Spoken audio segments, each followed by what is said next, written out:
Bismillahirrahmanirrahim. Assalamualaikum warahmatullahi wabarakatuh.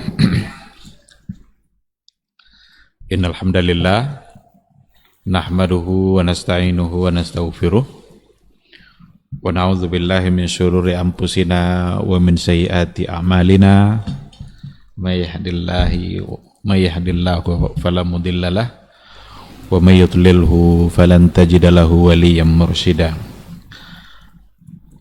Asyhadu an la ilaha illallah wahdahu la syarikalah wa asyhadu anna Muhammadan abduhu wa rasuluhu la nabiyya wa la rasula ba'da. Ikhwati fillah, ma'asyiral hadirin wal hadirat, Bapak-bapak, ibu-ibu yang dimuliakan Allah. Kembali kita bersyukur kepada Allah Subhanahu wa taala pada maghrib yang penuh berkah ini, alhamdulillah. Hanya atas izin dan kehendak Allah kita bisa menghadiri majelis ilmu. Mudah-mudahan majelis ilmu ini membuat kita semakin mulia di sisi Allah Subhanahu wa taala. Kita berharap mudah-mudahan umur yang masih tersisa hendaknya selalu saja kita gunakan untuk amalan-amalan yang mendatangkan pahala dan kebaikan kita di akhirat kelak. Jangan justru yang terjadi sebaliknya, detik-detik waktu kita habis untuk berbuat dosa. Itu tentu saja satu sikap yang sangat tidak pantas, karena setiap saat nikmat Allah ada bersama kita. Maka jangan sampai setiap saat pula dosa kita bertambah.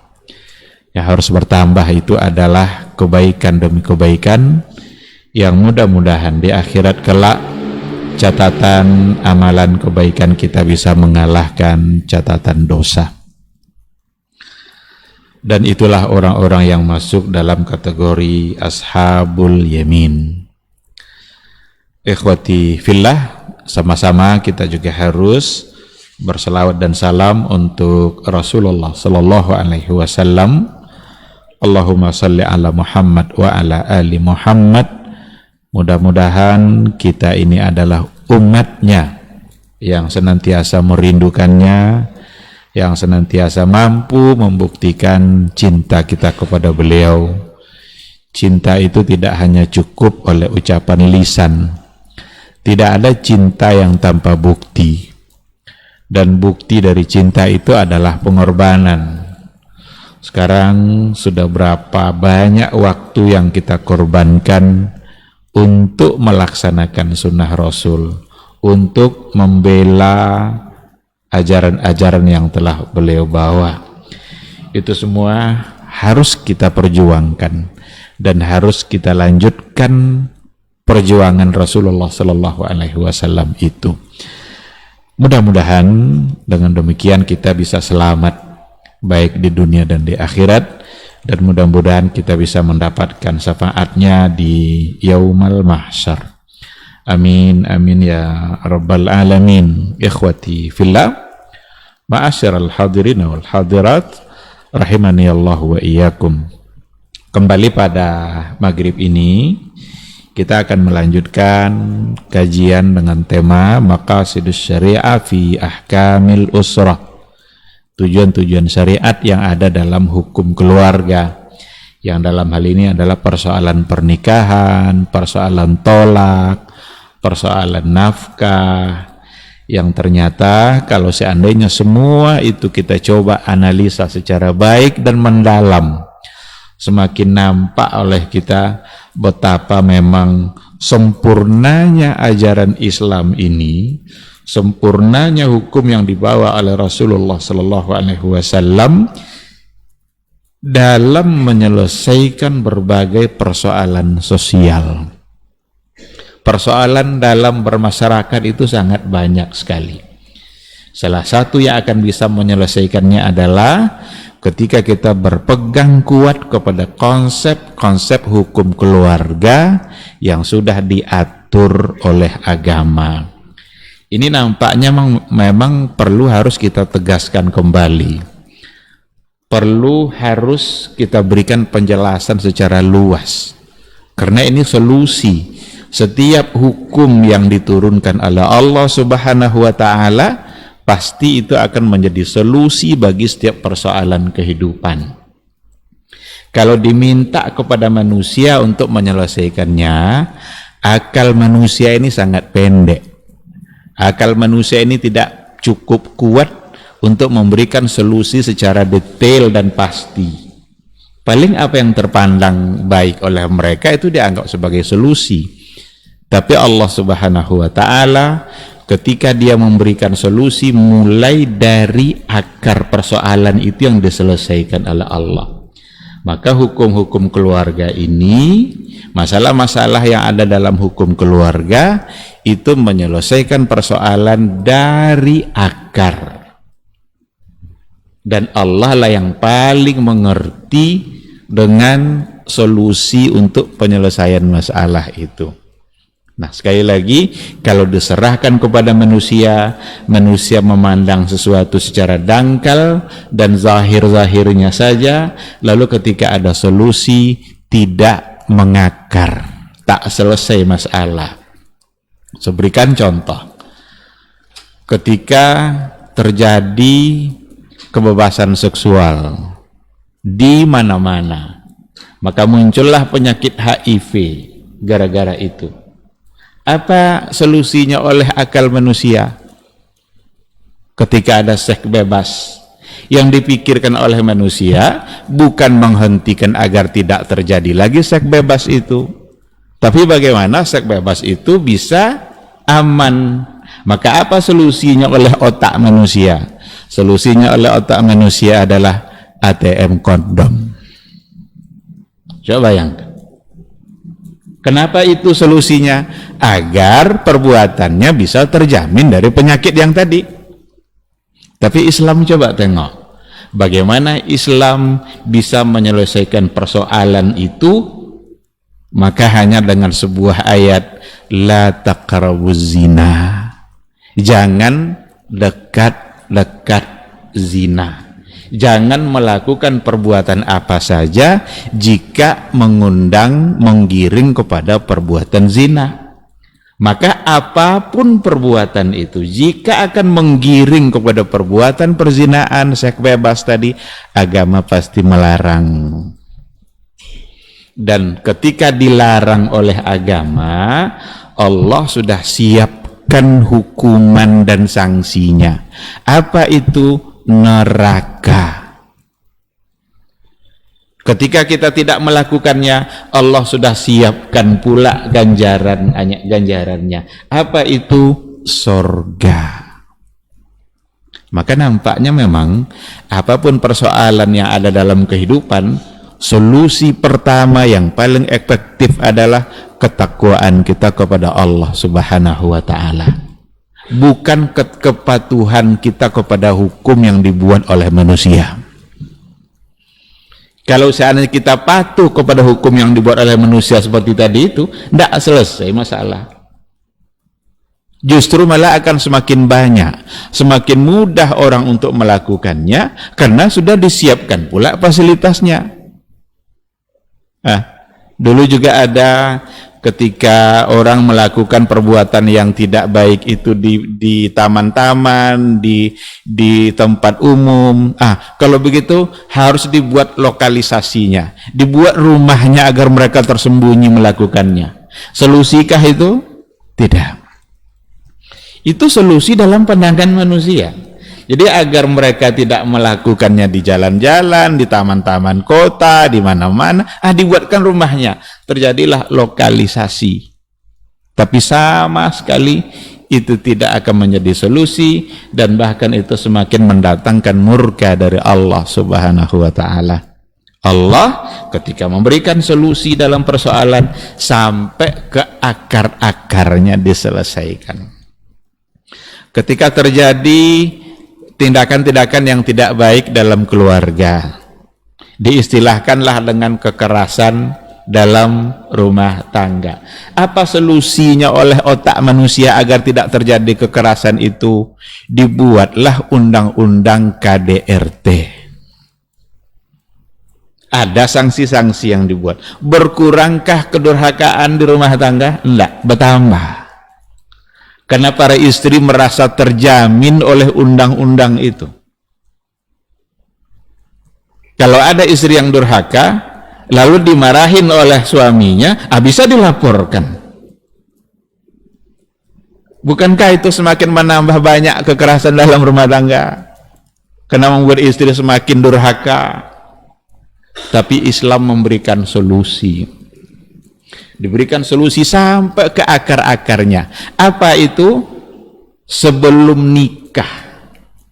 Jadi solusinya itu sudah ada mulai dari awal sebelum pernikahan itu. Apa itu?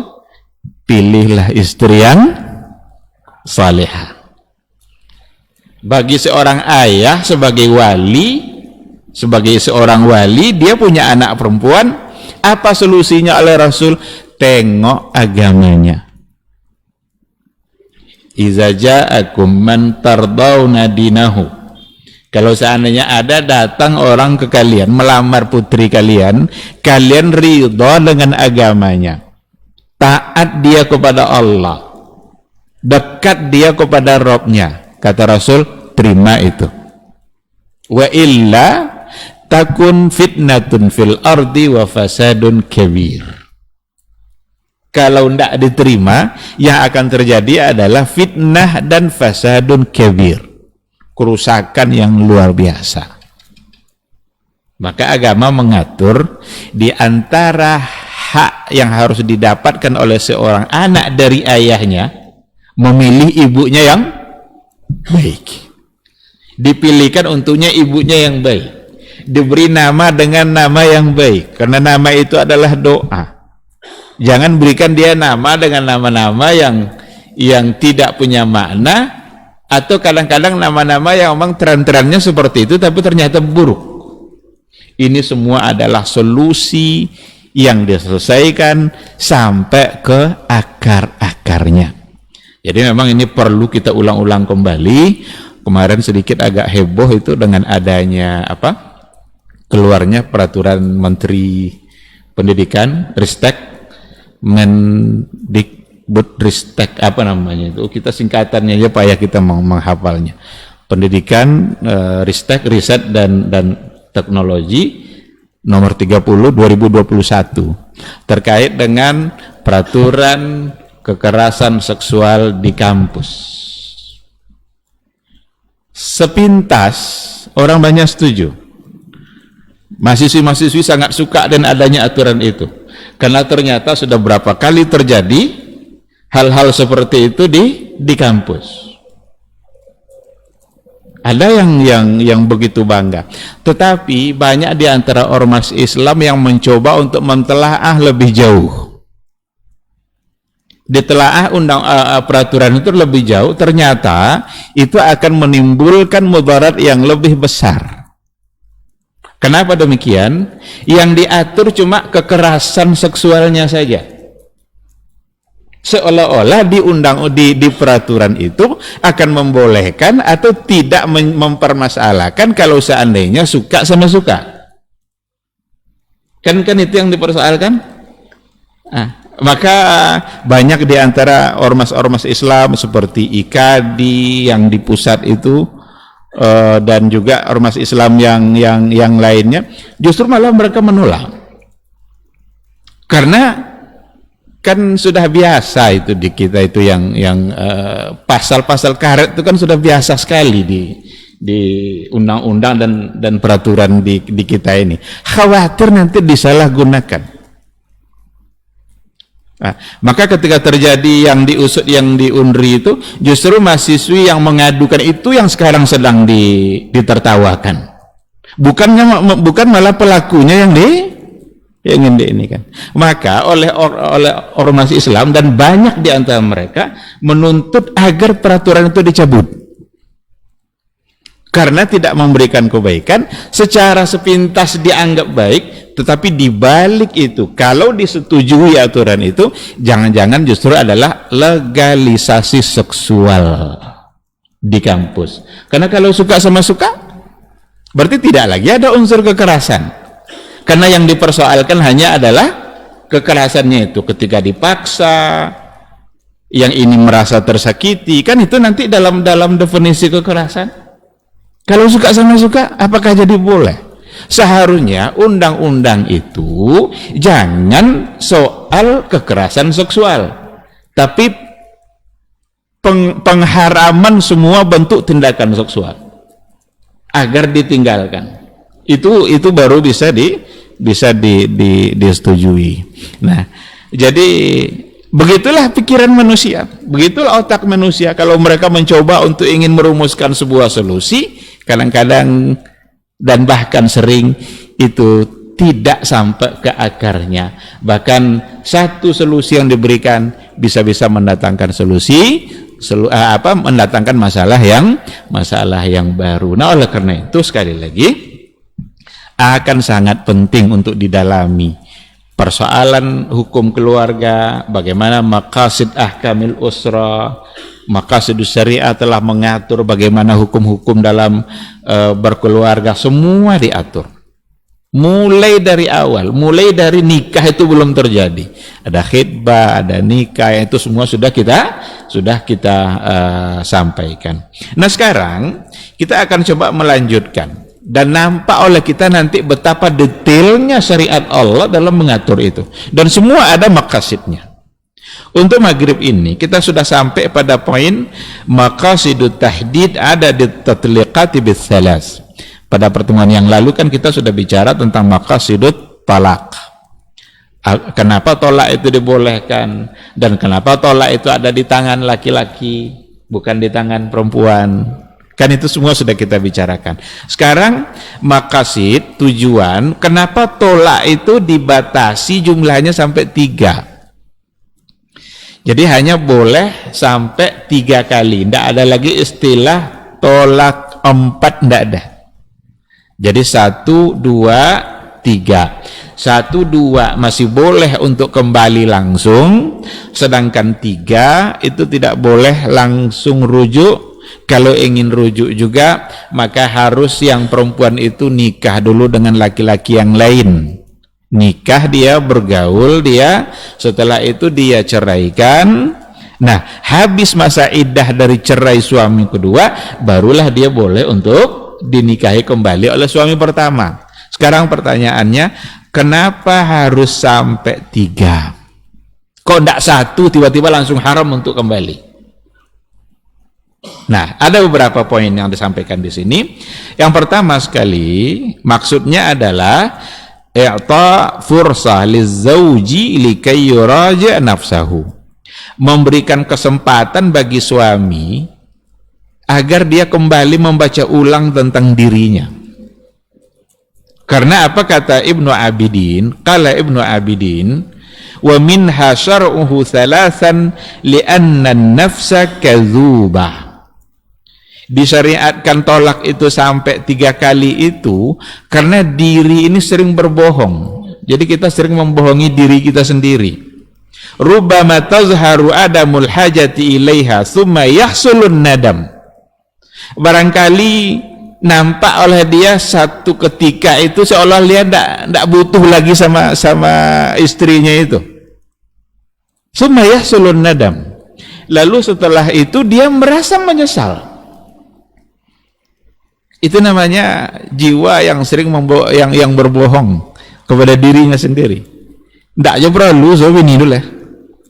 Kau balik lah, tidak perlu lainnya. Kok menyesal? Apa cara kalau tiba penyesalan tuh? Seandainya tolak pertama itu langsung dihukumkan tidak boleh kembali, kan kacau. Awak nak balik lah kan? Ketika datang penyesalan. Seolah-olah satu kesalahan ini membuat dia buruk dalam segala hal, lupa dengan kebaikan-kebaikan yang lain. Setelah itu datang penyesalan. Ketika datang penyesalan itulah fasyuri'at thalathan liyujarriba nafsahu awalan wa thaniyan. Ketika itulah disyariatkanlah tolak itu boleh sampai 3 kali untuk memberikan kesempatan ulang dia kembali, lalu uji coba lagi kira-kira baliknya ini akan bisa baik atau tidak. Awalan wa thaniyan, sampai 2 atau 3 Sampai satu, yang pertama tadi sudah. Terus kalau ternyata datang lagi, dicoba lagi untuk kali yang keduanya, masih diberikan kesempatan untuk dia balik kepada istrinya. Ketika itulah, kalau ternyata yang kedua ini masih terjadi lagi hal yang sama, boleh untuk ketiga kalinya, tapi itu sudah batas terakhir. Sudah batas terakhir. Kenapa harus 3? Nah, dikatakan di sini pada poin yang kedua, adadus salas, adadun mithali. Angka 3 itu angka yang sempurna untuk memberikan kesempatan.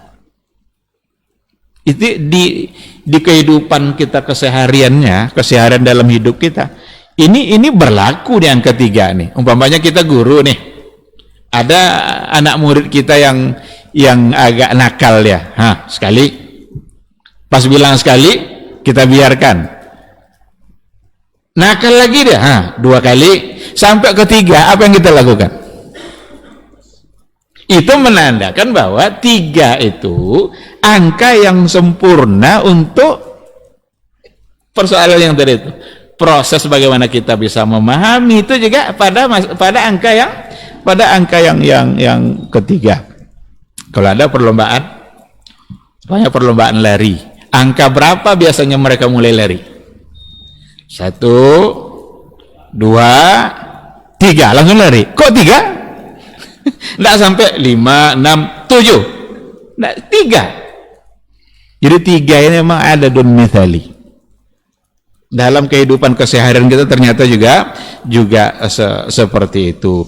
Wa fawqas salas tuaddi ila tala'ub. Kalau lebih dari 3 itu kayaknya udah bermain-main tuh, udah ndak serius itu, karena tuaddi ila at-tala'ub wa adamul inzijar. Ndak lagi dia memberikan efek jerah kalau sudah sampai lebih dari 3. Maka pada angka yang ketiga, pada kali yang ketiganya sudah punya aturan tersendiri, ndak lagi sama dengan 1 dan 2.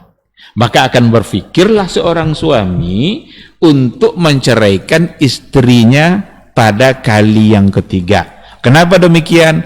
Karena kalau sudah 3 kali, dia tidak bisa rujuk secara langsung. Seandainya datang lagi penyesalan, tidak mungkin dia rujuk langsung. Harus ikut agama Allah, karena memang agama sudah memutuskan dia wajib nikah dulu sama laki-laki yang lain, tunggu dulu cerainya, tunggu lagi masa iddah, setelah bercerai baru dibolehkan untuk menikah, dan itu tentu akan sulit bagi seorang laki-laki. Nah, maka biasanya 1, 2 ini lama, ini akan terjadi lagi pada tolak yang ketiga. Akan berpikir dia, kecuali kalau dia tidak punya iman, kecuali kalau dia tidak punya ketaatan kepada Allah. Ini perlu diwaspadai, karena dalam kajian fikih, tolak itu bisa berlaku dengan ucapan yang diucapkan oleh seorang suami.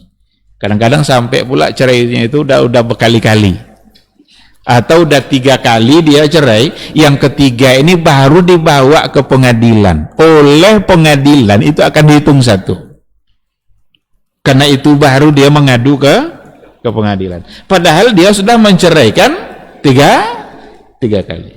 Nah, maka hati-hati kita, karena kita hidup di negara yang kita taat kepada pengadilan itu. Kalau bisa nanti jangan diucapkan dulu langsung, tapi ucapkanlah cerai itu di pengadilan, sehingga pengadilan bisa memutuskan.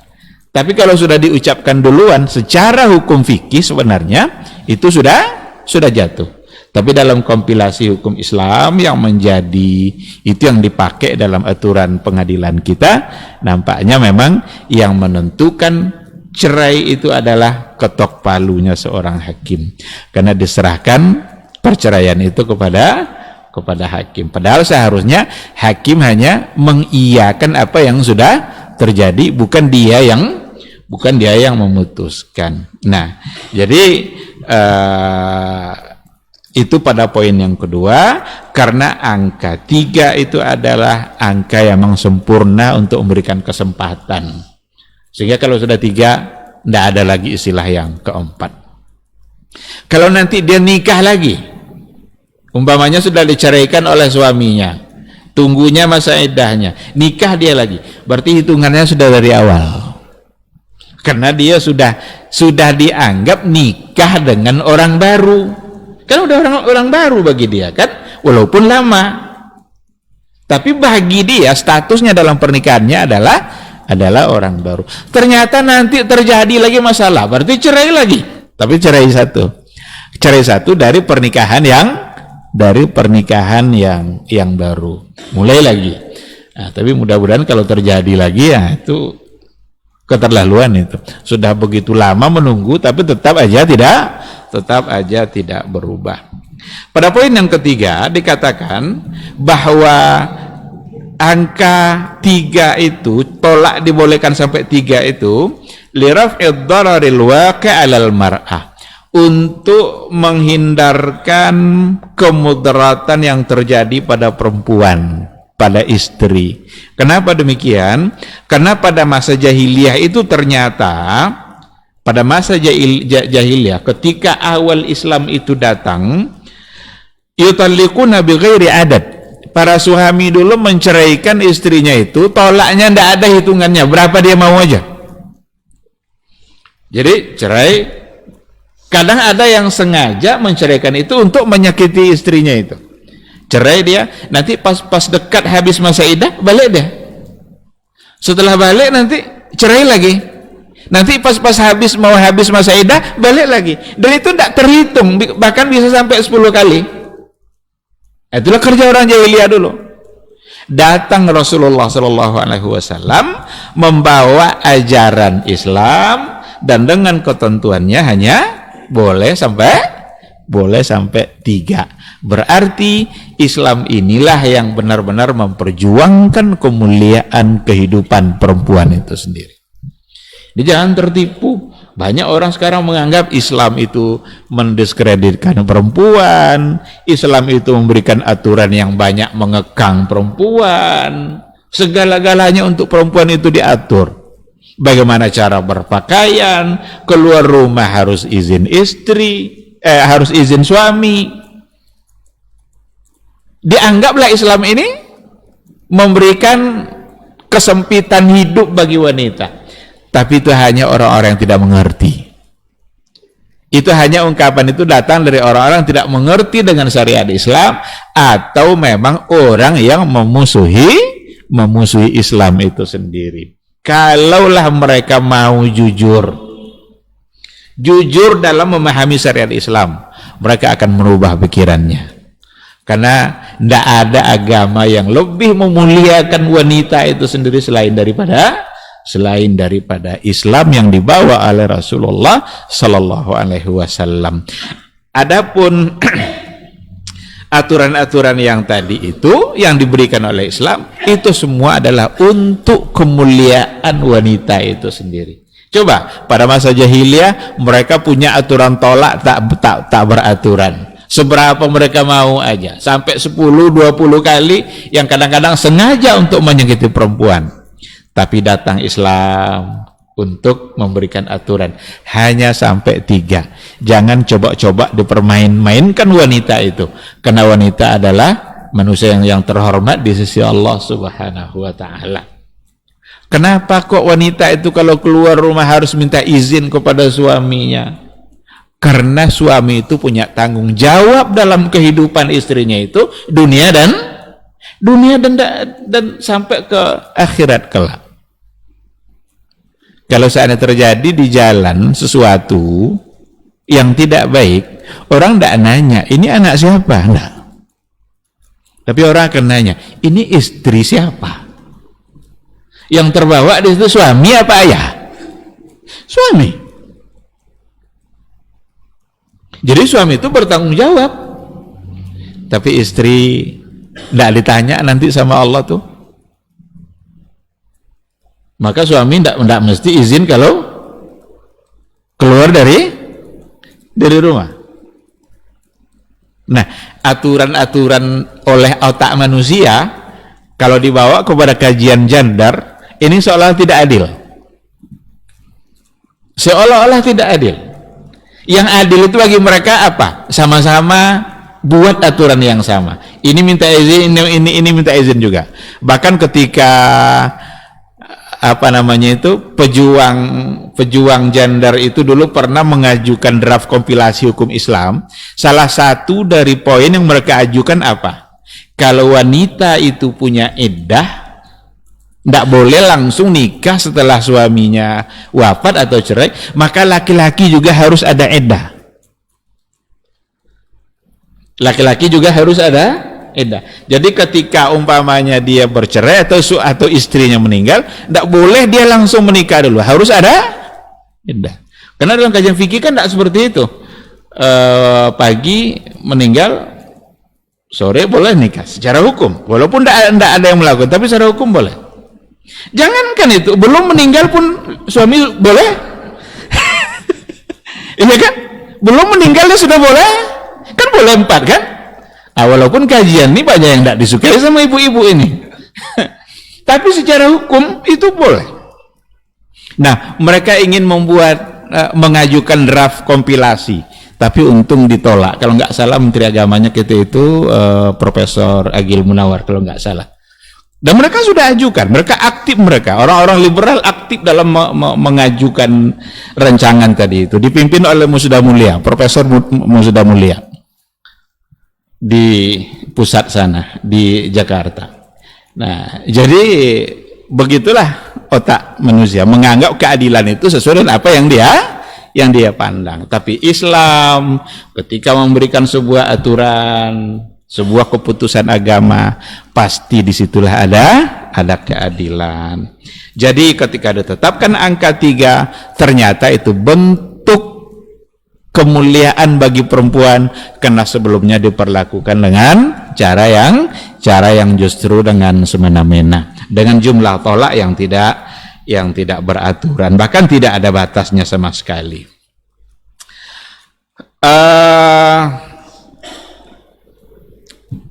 Itu yang terkait dengan kenapa dibatasi jumlahnya sampai 3.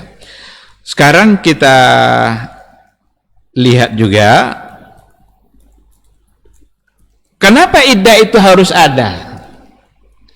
Jadi maqasidul iddah, kenapa iddah itu harus ada, dan itu hanya bagi wanita.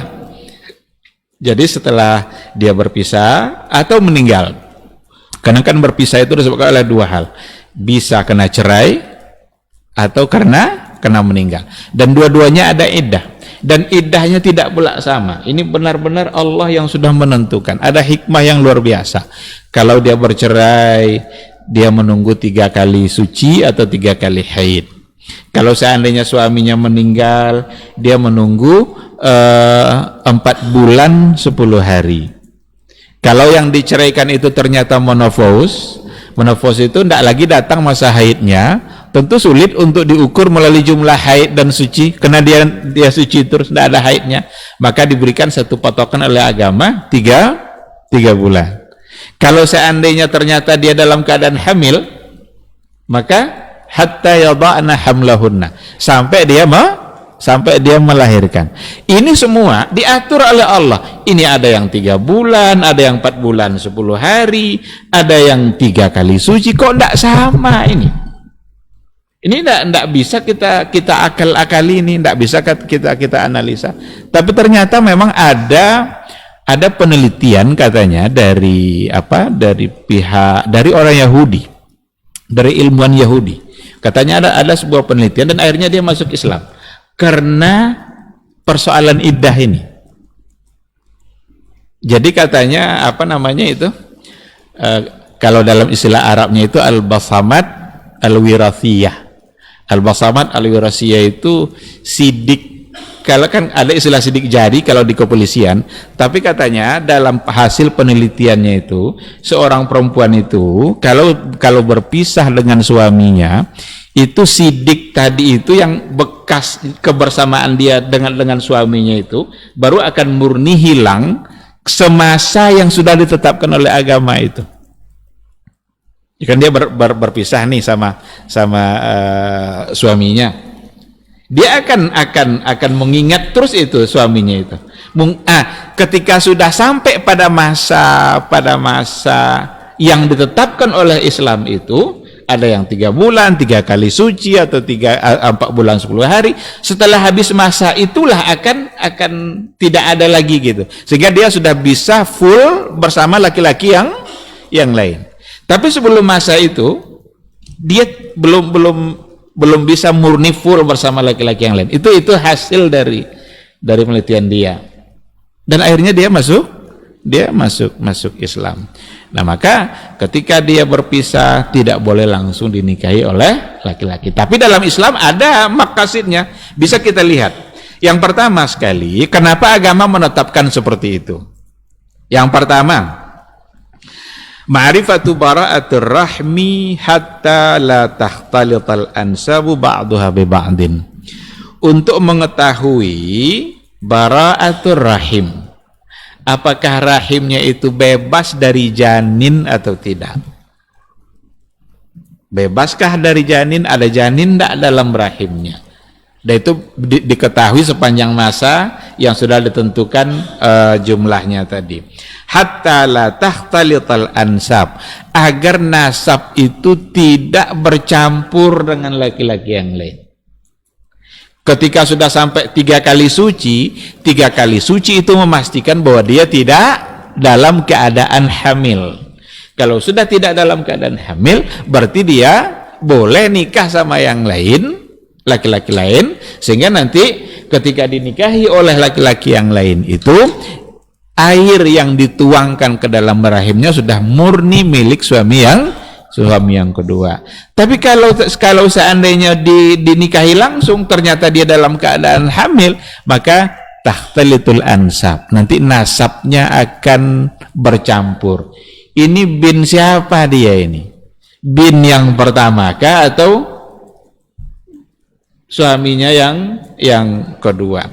Maka yang pertama sekali adalah untuk mengetahui itu. Yang kedua, tahiyatu fursatil lizaujaini li'adatil hayati zaujiyah, untuk memberikan kesempatan kepada 2 suami istri yang tadi sudah terlanjur bercerai, li'adatil hayati zaujiyah, untuk mengulangi kembali kehidupan dia sebagai suami istri. In ra'aya annal khaira fi dzalik, jika ternyata keduanya memandang itulah yang baik. Jadi ketika dia sudah bercerai, adalah masa iddah yang sudah ditentukan oleh agama. Maka masa iddah ini adalah masa di mana memberikan kesempatan untuk berpikir, siapa tahu dia berdua ternyata menyesali perbuatan itu dan ingin untuk kembali. Memandang bahwa dengan kembalinya sebagai suami istri itu adalah jalan yang baik, maka diberikan kesempatan untuk berpikir. Maka iddah itu masa di mana dia untuk berpikir. Yang berikutnya, at-tanwihu bi ta'zimi sya'niz zawaj. Ini sebagai isyarat agungnya persoalan pernikahan ini, mulianya persoalan pernikahan ini. Sebagaimana nikah itu ditentukan oleh akad dengan adanya saksi, belum dihukumkan sah kalau saksi belum mengatakan sah, maka tidak mungkin lepas cepat begitu saja. Tiba-tiba terjadi sesuatu, udah habis hubungan dia. Itu seolah-olah kayak anak-anak yang bermain. Sebentar-sebentar kelahi, tiba-tiba akrab lagi. Sebentar-sebentar kelahi, tiba-tiba akrab lagi. Kalau anak-anak kan gitu. Jadi nikah itu sesuatu yang sakral, agung, mulia. Terikatnya sebagai suami istri itu perlu saksi, perlu mahar, perlu lafaz yang jelas. Maka tidak akan mungkin secepat itu dia bisa langsung berpisah begitu saja. Maka diberikan masa iddah untuk menunjukkan keagungan dan kemuliaan dari pernikahan itu sendiri. Sedangkan yang keempat dikatakan izharul asaf ala ni'matiz zawaj, untuk menunjukkan penyesalan terhadap nikmatnya menikah. Seperti yang tadilah, kan kadang-kadang orang berbohong dengan dirinya sendiri, menganggap bahwa seolah-olah dia tidak lagi memerlukannya, tapi ternyata setelah dia bercerai barulah teringat, barulah tahu dia nikmatnya menikah. Ternyata sulit kalau bercerai itu.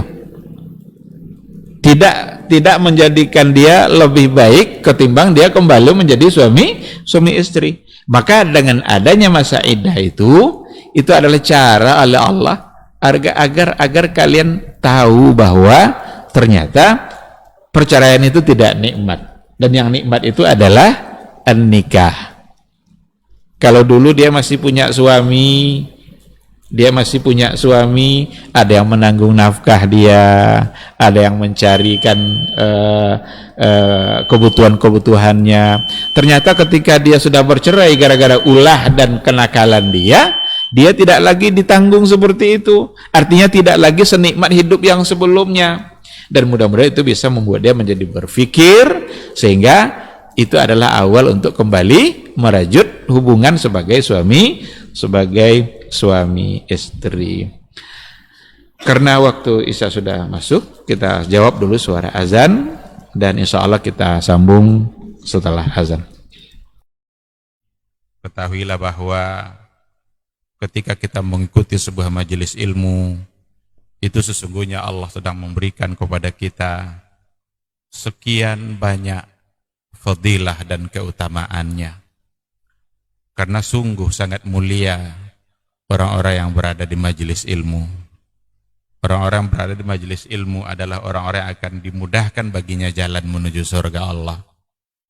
Dalam hadis dikatakan oleh Rasulullah sallallahu alaihi wasallam, "Man salaka tariqan yaltamisu fihi ilman, sahalallahu lahu tariqan ilal jannah." Barang siapa yang menempuh satu jalan di mana tujuannya adalah untuk mendapatkan ilmu, maka Allah akan mudahkan baginya jalan menuju surga.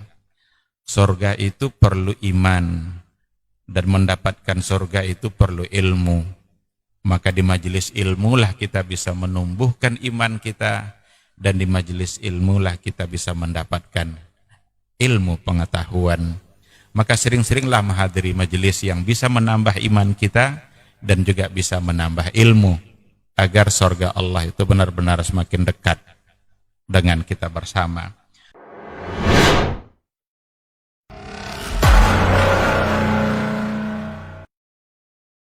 Majtama'a qaumun fi baitin min buyutillah yatluna kitaballah wa yatadarasunahu fima bainahum illa nazalat alaihimus sakinah wa ghasyiyatuhumur rahmah wa haffat bihimul malaikah wa dzakarahumullahu fiman indah. Tidaklah suatu kaum duduk di salah satu rumah Allah, membaca ayat-ayat Allah dan sama-sama mempelajarinya, kecuali turun kepada mereka as-sakinah, ketentraman dan kenyamanan. Wa ghasyiyatuhumur rahmah, dan mereka diliputi pula oleh rahmat, kasih sayang dari Allah Subhanahu wa taala. Wa haffat bihimul malaikah, dan mereka pun dikelilingi oleh para malaikat, karena malaikat suka majelis-majelis zikir dan ilmu. Wa dzakarahumullahu fiman indah, dan Allah akan banggakan sebut-sebut mereka di kalangan malaikat-malaikat yang ada di sisinya, di masyarakat atas. Mudah-mudahan kita termasuk yang sering disebut-sebut di sisi Allah, di kalangan para malaikat, dan di akhir majelis ini mudah-mudahan kita pula mendapatkan seperti yang tersebut dalam hadis qudsi, qumu maghfuran lakum, silahkan berangkat meninggalkan majelis ini dalam keadaan diampuni dosa-dosa kalian.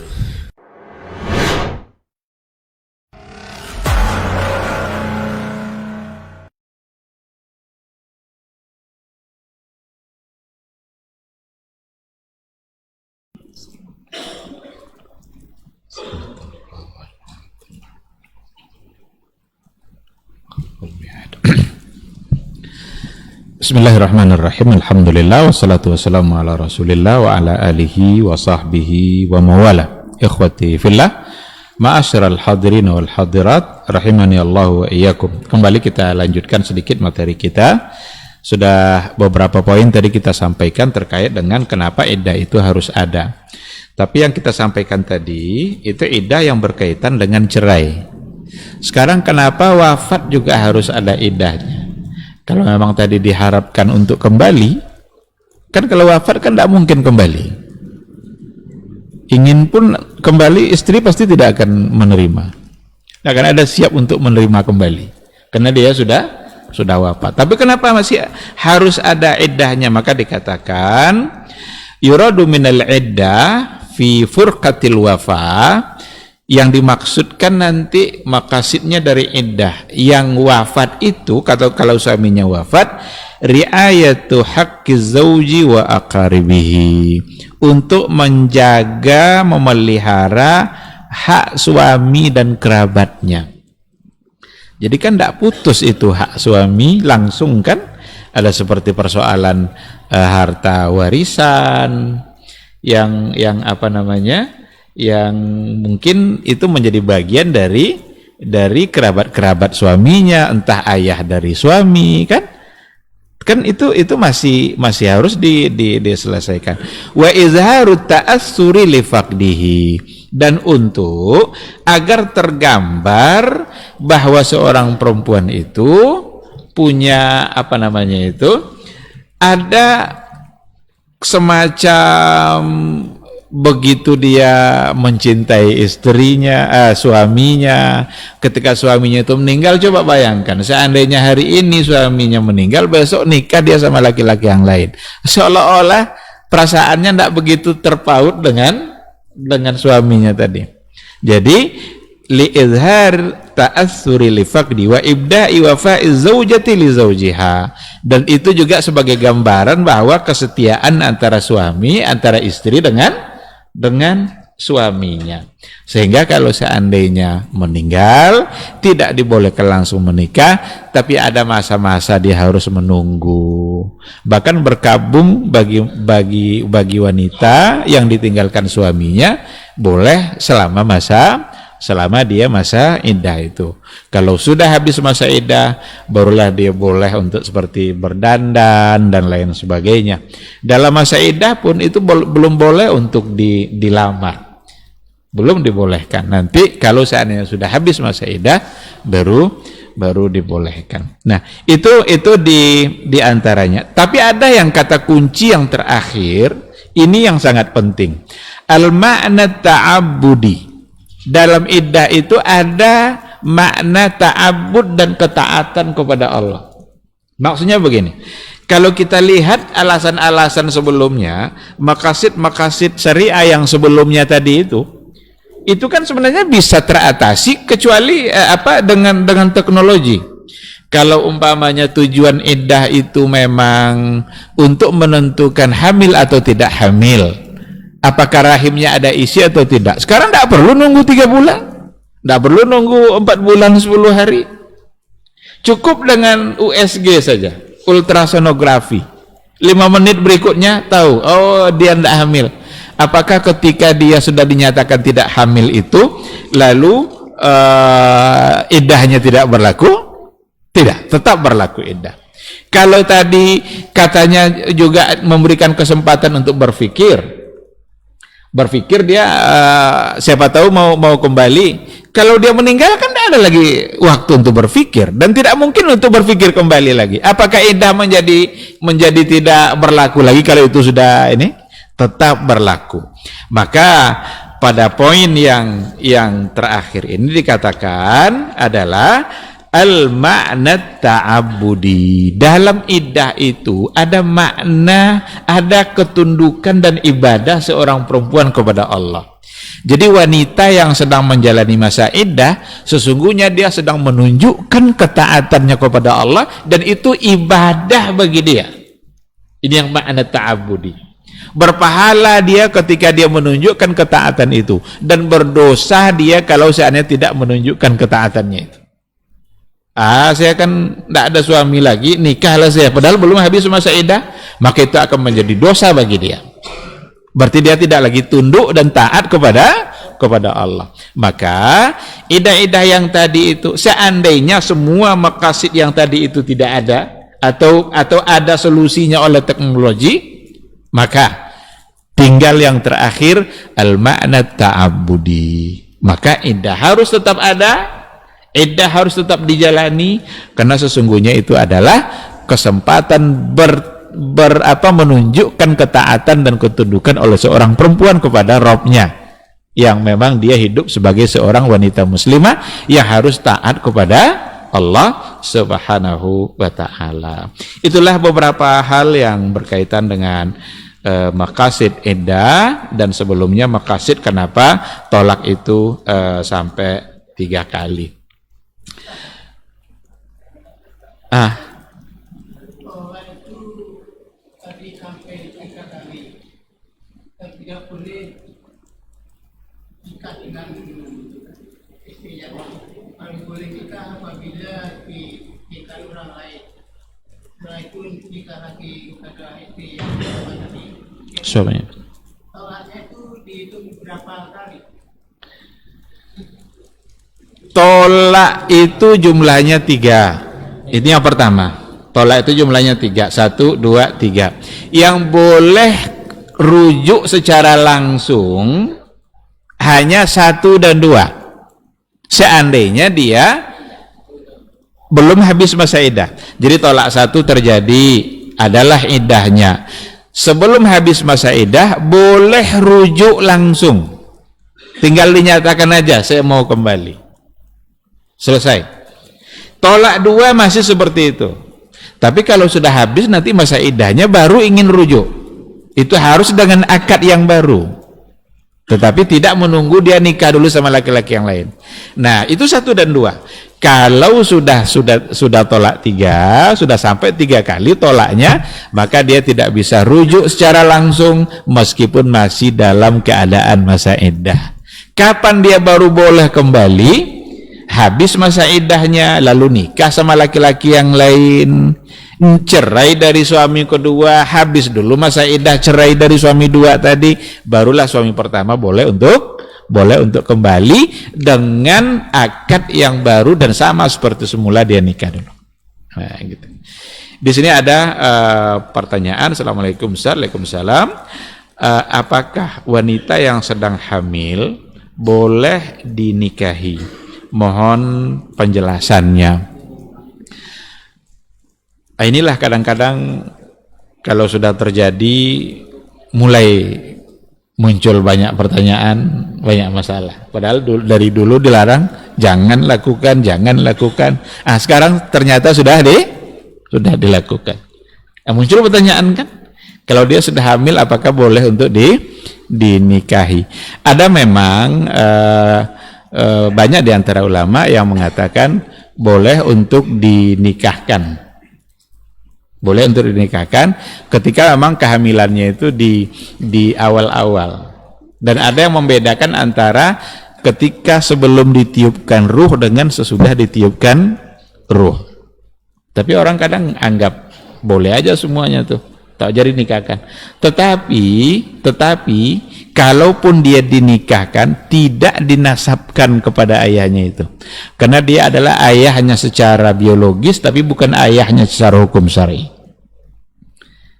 Jadi untuk dinikahkan ketika dinikahkan dengan orang yang menghamilinya. Kan ada orang telah melakukan, dia memang pelakunya dengan orang itu. Itu ada di antara ulama yang memang membolehkan. Yang ada yang mengatakan tidak. Nampaknya memang dengan adanya tidak ini untuk kehati-hatian. Karena ini nanti akan menjadi pintu bagi kerusakan. Oh, rupanya tidak apa-apa, boleh nikah. Maka sebagian itu seperti yang dijelaskan oleh Syekh Ramadan Al-Buti dalam kitab Qadaya Mu'asirahnya, itu ada terbagi-bagi pandangan para ulama. Tapi banyak di antara ulama yang juga membolehkan kalau masih di awal-awal. Tetapi nanti nisbatnya tidak dinasabkan ke dia. Wallahu subhanahu wa ta'ala alam. Saya lupa rinciannya, mungkin perlu dibaca lagi secara rinci persoalannya seperti apa. Tapi untuk dinikahkan memang itu ada sebagian yang membolehkan. Untuk kehati-hatian, kalau ingin berhati-hati mungkin jangan.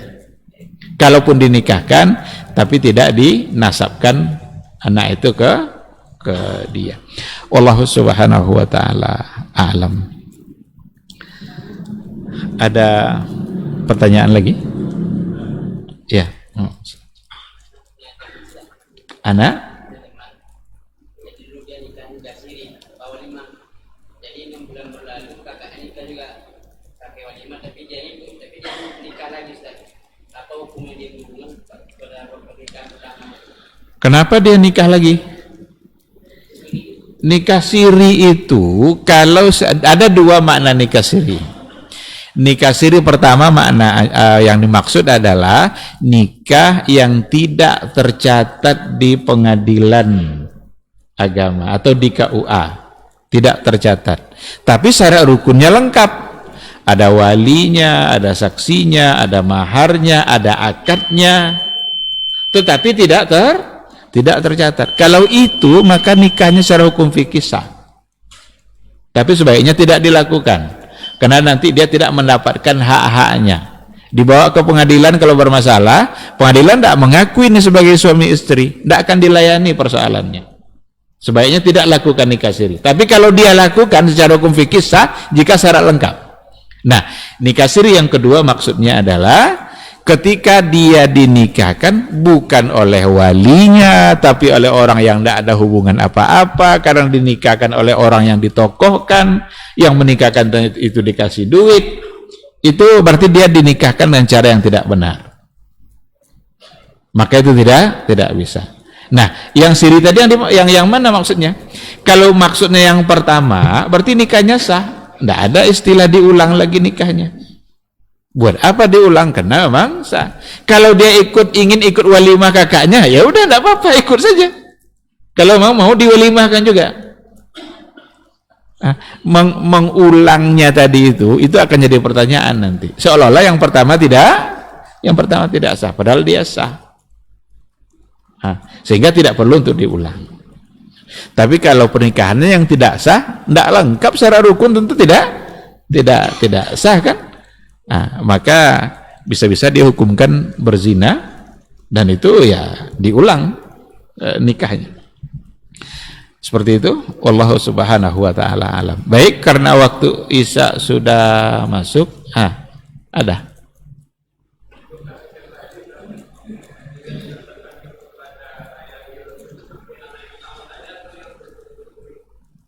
Tentu yang pertama, karena yang bermasalah adalah yang pertama. Yang kedua kan sudah tidak ada masalah lagi. Hanya pada yang pertama.